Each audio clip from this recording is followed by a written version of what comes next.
I believe that trust is very important to build an intentional relationship. Like they say, without trust, you don't have anything. That's true. So I want to know your viewpoint on building trust. Like, do you come into a relationship with trust, or does that have to be built up? Like, do you have to see certain things from your partner to be like, okay, I can let this guard down? Welcome to the Pure Intentions podcast, where real love, raw emotions, and intentional relationships come together. This is Pure Intentions podcast, where we talk everything relationships from an intentional point of view. I am your host, Chrissy A. And I'm your co-host, Sir Anthony. And we're definitely going to dive deep into what is intentional dating today. So, Sir Anthony, what do you think intentional dating is? My definition of intentional dating is dating with first knowing yourself, who you are, and what you actually want from your partner long term. My definition of it is you're looking for the one. Not, just to be dating, just to have fun, going through this relationship and that one, to find the one that aligns with pretty much every goal or checklist that you have, whether it's your life goals, your future goals, financial, children, everything that they, you both align with that. And you coming into that with an intention of, this is going to be the one. I'm not trying to be in a dating pool forever. What does the one look like for you? Me personally? Mm-hmm. You put me on the spot. It's you. No, seriously. So I want somebody to love me genuinely for me and not the value that I bring to the table. Not trying to toot any horns, but I do have a good financial backing, a good head on my shoulders, good principles. So I'm looking for somebody that has great principles too, that it doesn't have to match financially, but at least the mindset is there in order to get there financially. Because we can work as a team. Whatever I'm weak in, you take up for, and vice versa.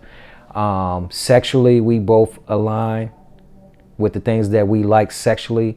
With children, what are our goals with children that we already have, or if there are any goals? And as we both know, no more kids. So we both have no more kids. FTK. So that's in alignment as far as, raising the children that we do have, fostering things into them that, we can see that going in our offsprings, and then hopefully in their offsprings years down the line. But just a lot of things in line so I don't waste my time with you and vice versa.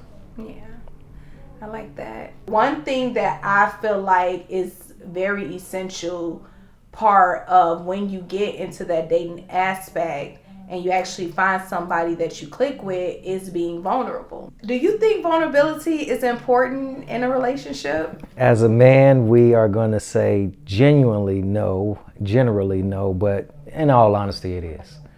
If you can't bring down that wall with the person that's supposed to be the one that you trust and the most significant, how can you be vulnerable?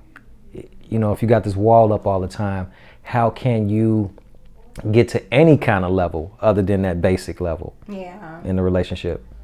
I do believe that vulnerability is very important in an intentional relationship, because in order to, first you would have to realize what vulnerability is, because you saying like as a man the answer is no. I think there is a stigma that people believe vulnerability is more of a feminine aspect, and it's only something that a woman, because she want to express her feelings all the time and she wants to.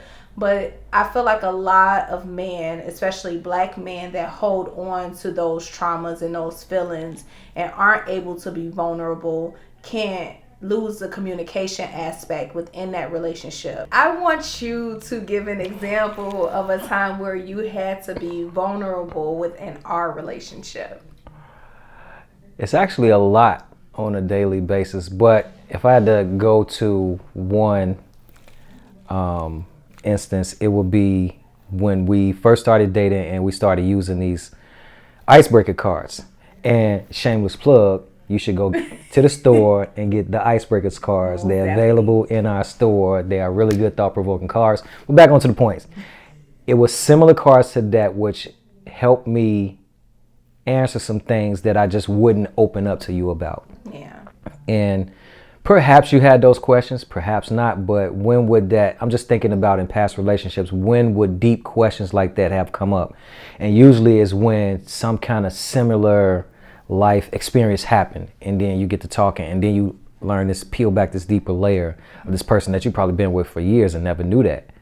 Whereas you came in from the first few weeks and asking me things that perhaps you would have gotten years down the road, because I had to open up and be honest about that. And then you called me at a time of, I was just vulnerable in general, and I needed to vent, and I needed to get some stuff out. And so, I don't know, maybe later I wouldn't have expressed that, but that was just great timing of you catch me then and those type of questions, and me to be honest in all of my answers. So that's when it happened, early on, the first few weeks in our relationship, which helped shape what we have going so fast. I did come in at a good time, and you came in at a good time for me as well. Like, I wasn't dealing with a certain relationship or anything that like broke my heart at that moment, but I was in the loving me girl era.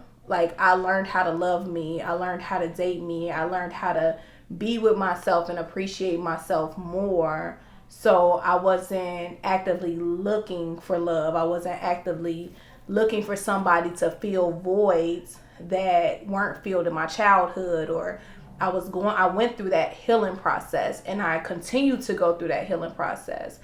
And I learned patience from past relationships. It's like so many key factors. Like, I feel like everybody would look at the situation like, y'all only been dating for such amount of time and y'all already at this point.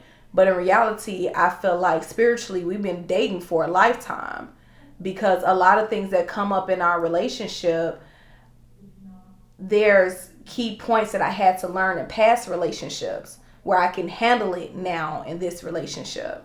I agree. So, we've been dating forever, y'all.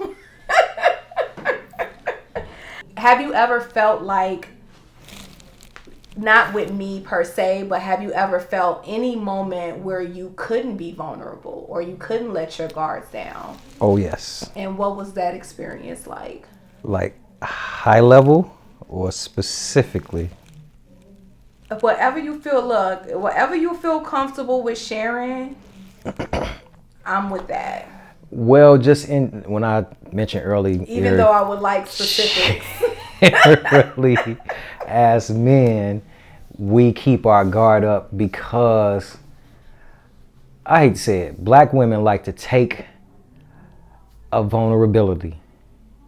And when it's argument time and you need to win, you all go there. And so it's like, why? Is that a black woman thing or is that a woman thing? I don't have too much experience with dating all the so races. Say women. Let's break it down to just women. I have extensive experience with black women, and I know that you can't, history has taught me you can't let down your entire guard because of things that will be used against you at the worst time possible.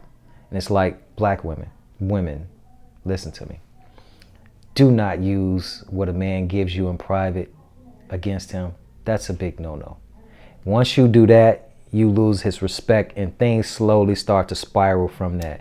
Like, now he's calling you out your name or being verbally and emotionally abusive, checked out, stuff like that, all from that one comment. And actually that made me remember the comment. It was a past relationship where it was something where it was out of my control. I'm just a dad. That's just who I am. So my job was to help get my partner's son into kindergarten. I'm coming in, I'm not technically related. I'm a boyfriend. That's really the biological parent's job. His biological father stayed quite a bit away, couldn't do it. The mother didn't want to take off of work, so charged me and her other daughter to do it.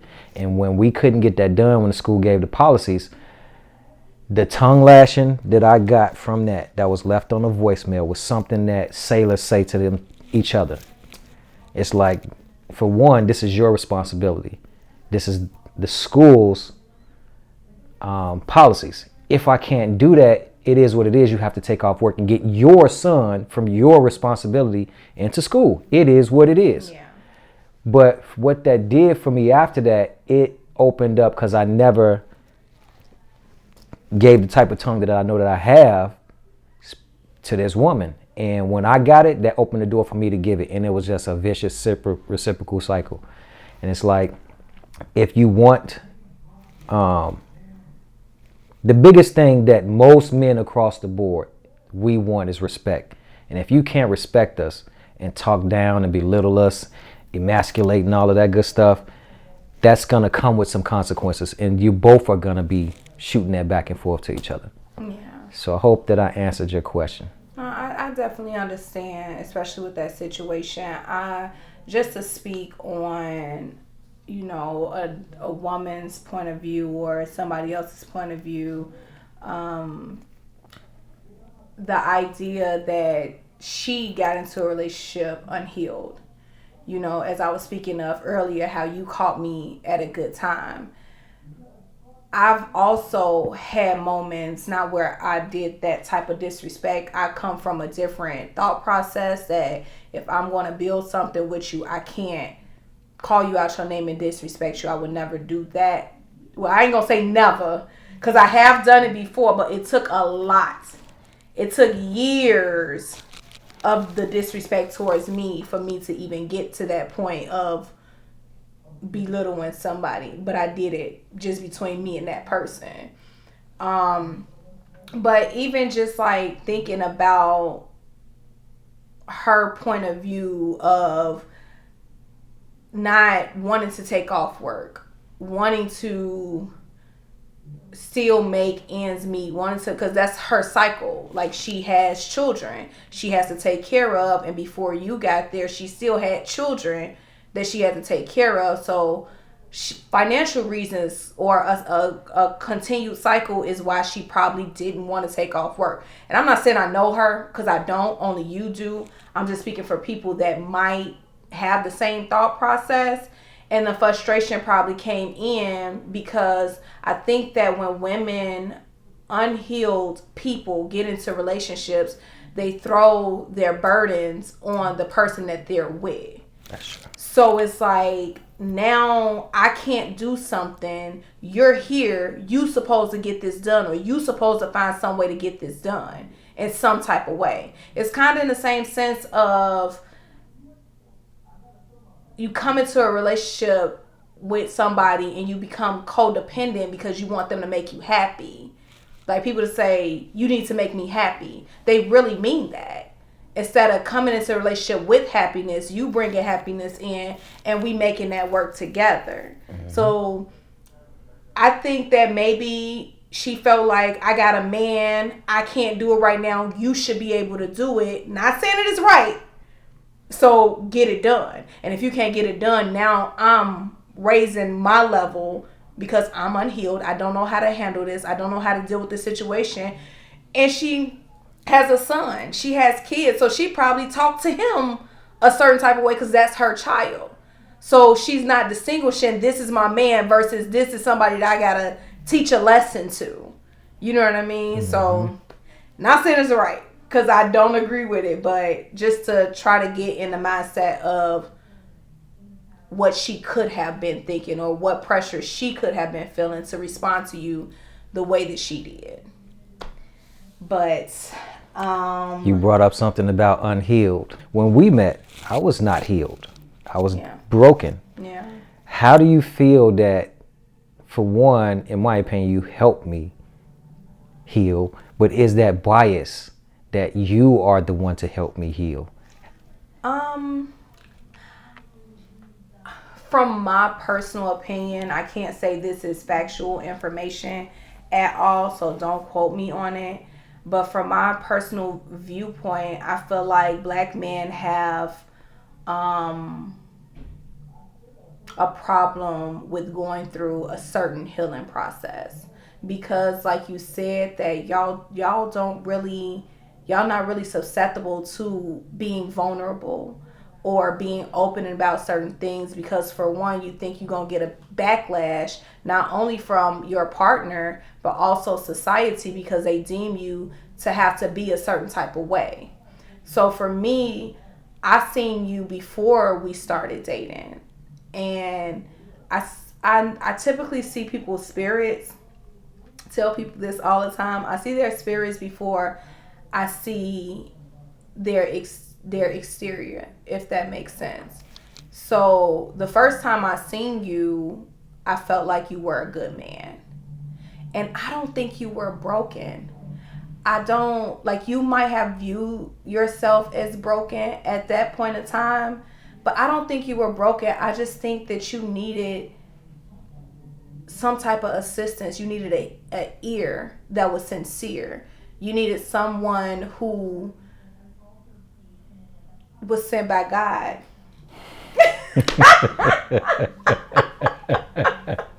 On a serious note, like, I didn't view you as being broken. I can understand from knowing your history, your story, everything that we talked about, of why you could have felt like you were broken.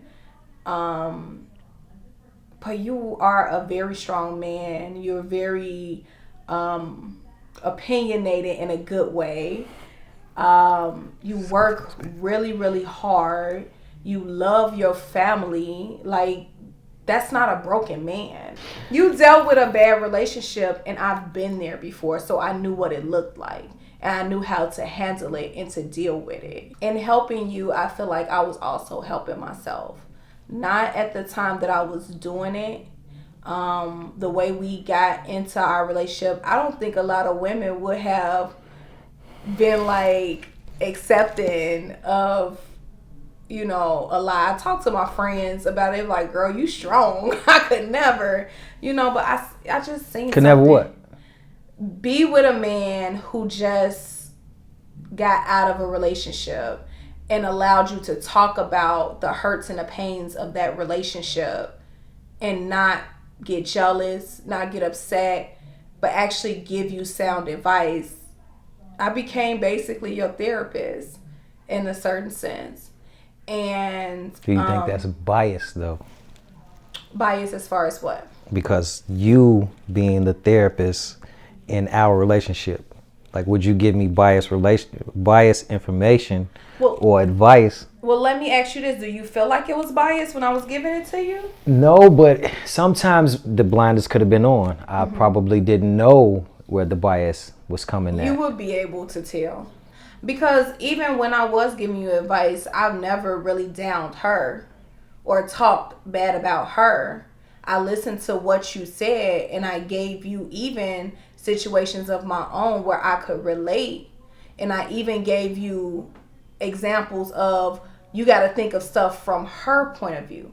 I never sat there and said, oh no, she wrong, she dead ass wrong, fuck that bitch. Like, you know what I'm saying? I never went that far, to that extent. To me, that would show a certain level of biasness, if that's a word. I don't know. But if it is, if it ain't, it is today, and we're going to put it in the dictionary, urbanly. But I've always taught positivity into the situation, and I've always told you to look at things from her point of view. And my thing was always never to say, oh well, you can do better, even though you can and you have. It wasn't to say that, but to just let you know that God put people in your life for a reason. Everything that you go through isn't a go through situation, it's a growing situation, so you really grow through it. And even though that relationship happened the way it did, if it wasn't for that person, I would have never met you. That's true. If it wasn't for that person, you would have knew how to accept the love that I had to offer you. So God do things. He works in very mysterious ways. And I might have been able to see it because of, you know, the level of healing that I went through before you were able to see it, but I was able to teach that to you. So no, It wasn't biasness. It was literally what was meant to happen, what was meant to be. I just served my purpose in your life at that point in time. Okay. So, period. As a man, we see all the little Instagram models. We want that. It does look really good. I'm not even gonna lie. However, you can meet some of them and you can completely be disgusted at how they think, which is a total different thing. Where you can be is the beautifulest thing in this world, but if the way that you think is disgusting, that's all I can see is you just disgust me. Yeah. So bringing that back onto the point of learning what you want, because you got to go through these experiences to learn what you want. And I gave my experience. I want an Instagram model. I want the big booty with all of the follows and this and that. But you want that? I wanted that. Okay. However, in attaining stuff like that, you find out so you had that. I've had that in different instances, but you get what comes with that. And no shade to y'all out there. Some of them do know how to cook, but a lot of y'all don't. If you see them with their butt out all on Instagram, you think you're going to come in and change that. That's the woman she is. And so if you're not willing to accept her continuing to do that in your relationship, is that really what you want? I like that you brought up if you think you're going to change, because I feel like a lot of people go into these relationships, especially women, I'm not gonna lie, especially women, a man will tell you what he doesn't want. And for instance, someone I'm coming into your life and I know I want marriage and I know I want to be in love, and you just like, I'm just fucking right now. And I know, even though you're being vulnerable with me, telling me about your past relationships and how they went wrong, but you still key point, I'm just fucking right now. I don't want to be in a relationship. I just got out of a relationship. I'm good on that.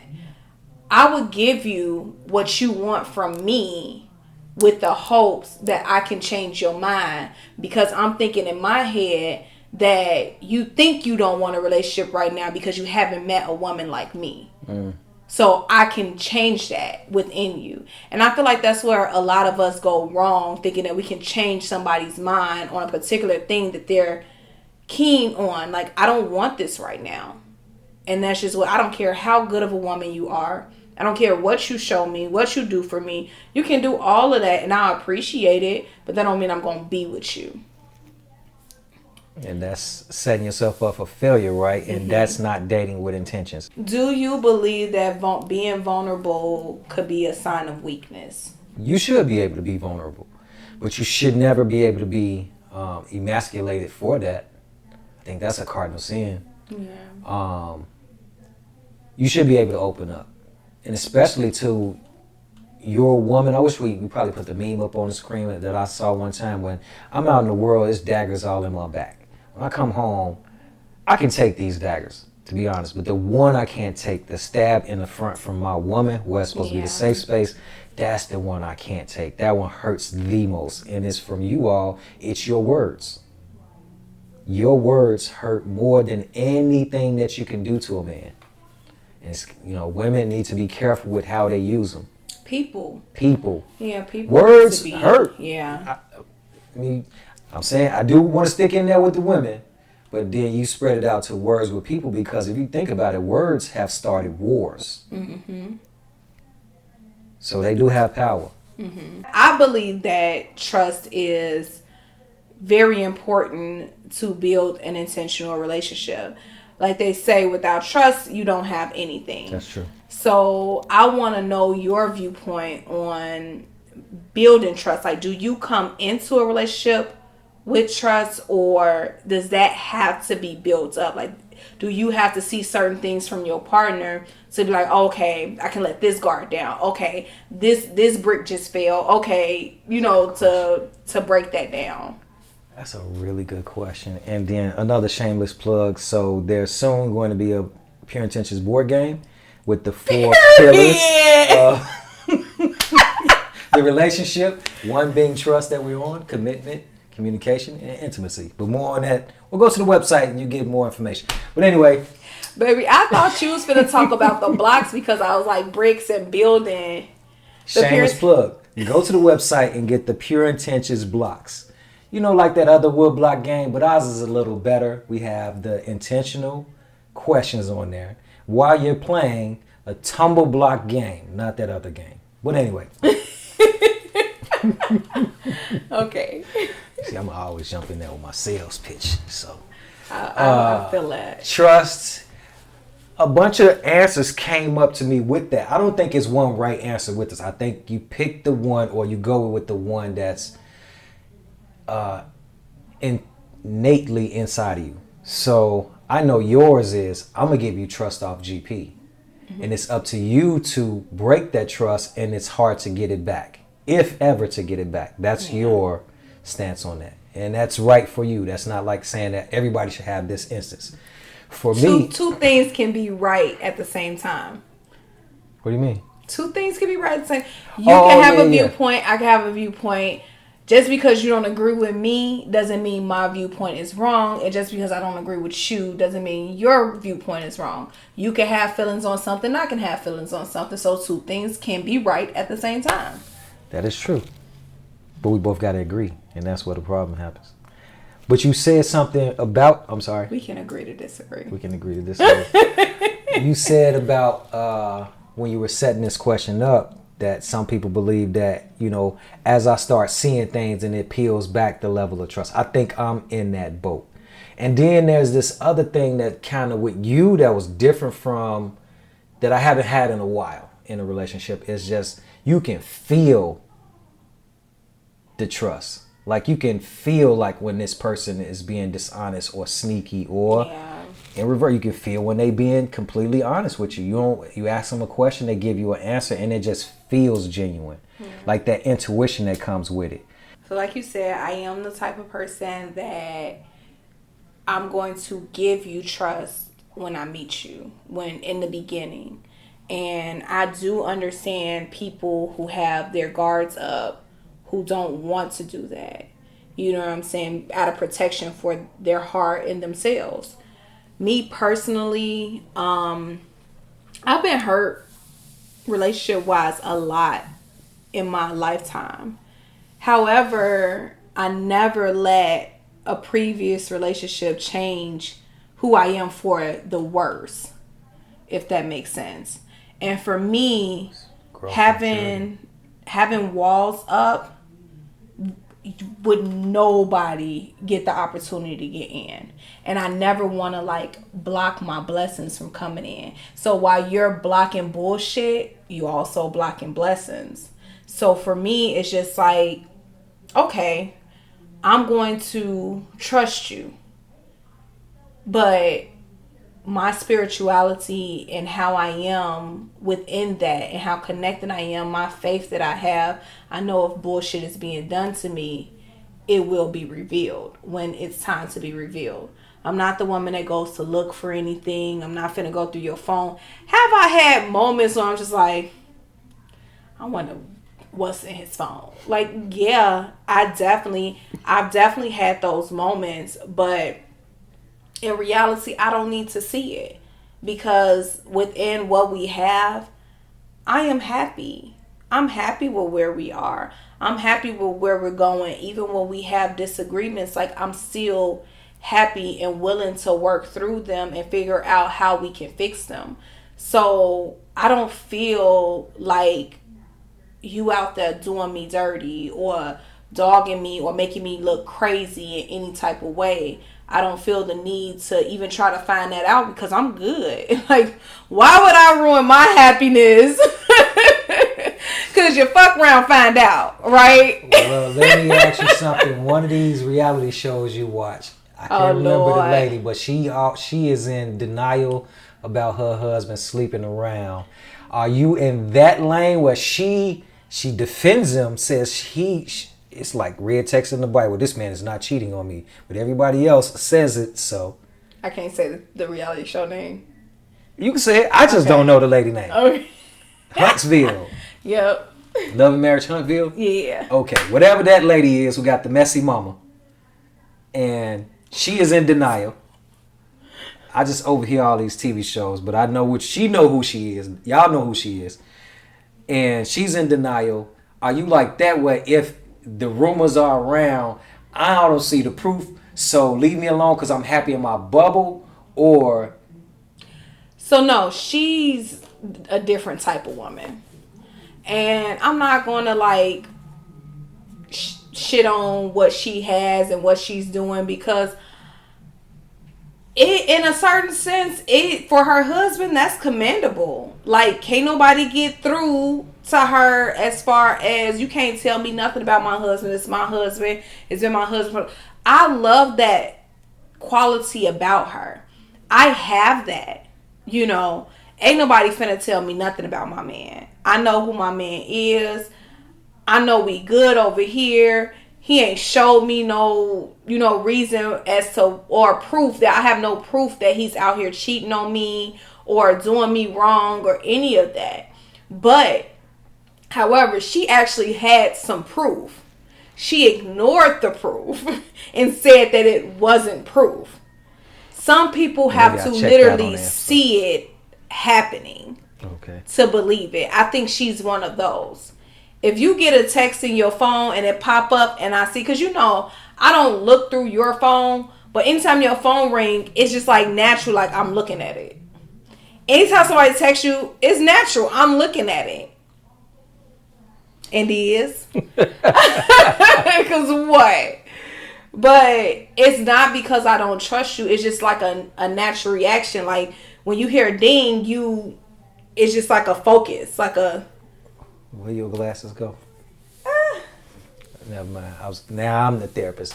Is that a trauma that came up in the past? The reason why you reactionarily look at a phone. How does that make you feel?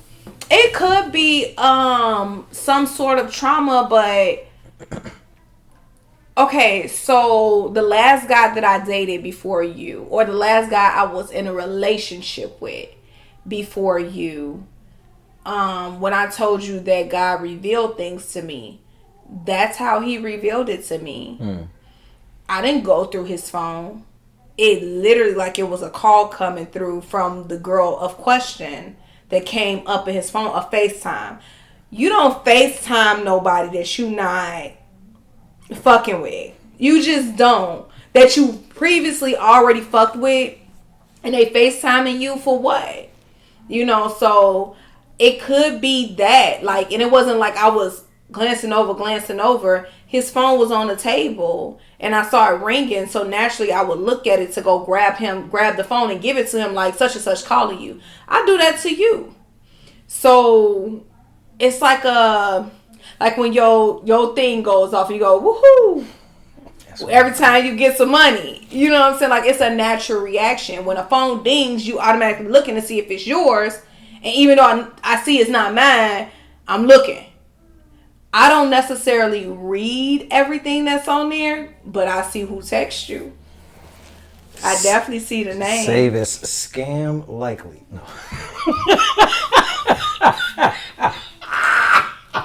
You want to likely get your ass whooped. Stop playing with me. But, yeah, so for me, I want to go in the situation trusting you. I don't want to look for anything.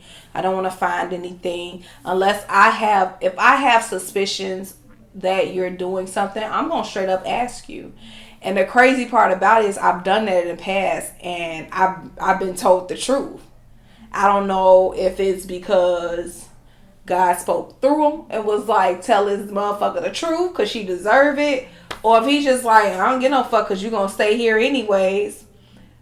I left his ass. But that's besides the point. Like, I feel like you have been honest with me about everything. And I do honestly hope that continues. And you don't feel like you have to not tell me the truth. And if it ever gets to a situation where you feel like you want to step out or you feel a need, that we figure out why that is and we fix the problem, and you comfortable enough to communicate that with me so we can figure it out together, because you're not in this alone. Like, I feel like that I'm committing myself to you, and I know a lot of people feel like that if you're not married then it's not technically commitment. I'm not that person. We're together. That's it, that's all. So if you going through something, I'm going through something, have that conversation with me. Like that's what I'm here for. That's being intentional. This relationship for me is an intentional one, and I want it to stay that way. Well, with that being said, thank you all for joining episode 1 of our podcast. Pure intentions. Thank you.